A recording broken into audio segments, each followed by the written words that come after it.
Today I'm going to show you how to do manual muscle testing on, one leg for the lower legs. As for the previous video, was the goniometer measurements, the range of motion was goniometer. We wanted to measure both bilaterally, but for this video we're going to measure on one side, or unilaterally. First test we're going to do is for the extensor hallucis longus, which is going to be your big toe. So what I'm going to have the patient do is extend his toe up. So when he does, I'm going to try to break him. I'm going to bring majority of my weight down to kind of, again, try to break him, but he's going to resist my push. So with one hand, you want to stabilize the joint or near the joint. So for my left hand, I'm going to grab right here, and for my other free hand, I'm going to try to break it. So he's going to extend, resist my push. So don't let me break you. Okay, it's pretty strong. So for the next one, we're going to go for the dorsiflexion, or we're going to test for the tibialis anterior. So I'm going to have him dorsiflex up. So again, I'm going to stabilize one hand. That way I can use the other one to kind of try to break him. So resist. Okay, good. All right, so for the next one, we're gonna test for the gastroc here.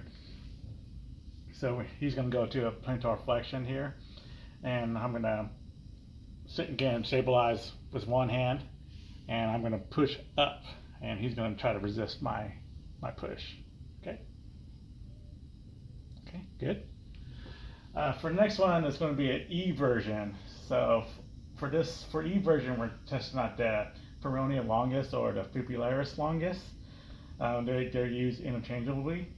So I'm going to have him go to a eversion, and again, I'm going to stabilize his one hand, and I'm going to try to break him by going to the other direction, opposite direction. So resist. Okay, good. Now next we're going to go for an eversion. So this eversion, we're testing out the tibialis posterior. So I'm going to have him go to an eversion. Again, I'm going to stabilize one hand. I'm going to try to break him by going to the opposite direction. Okay, good.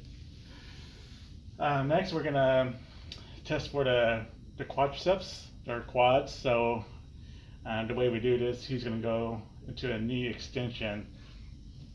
So he's going to go into the outward motion. So again, stabilize with one hand, usually above the joint. That way, and I'm going to place my testing hand near the distal part, so kind of near the ankle. So that way, you don't want to go too close or too proximal, because you're not really having enough leverage to test them. So you want to kind of go more distal. So I'm going to push down, he's going to resist. So resist. Okay, good. So next we're going to test the knee flexion. So we're going to test the hamstrings here. So again, we want to stabilize, put my hand to kind of stabilize his quadriceps here. So he's going to be pushing this way, I'm going to be pushing out. So my tone to resist, he's going to resist. So resist. Okay, good. All right, and that does it for manual muscle testing for the lower leg.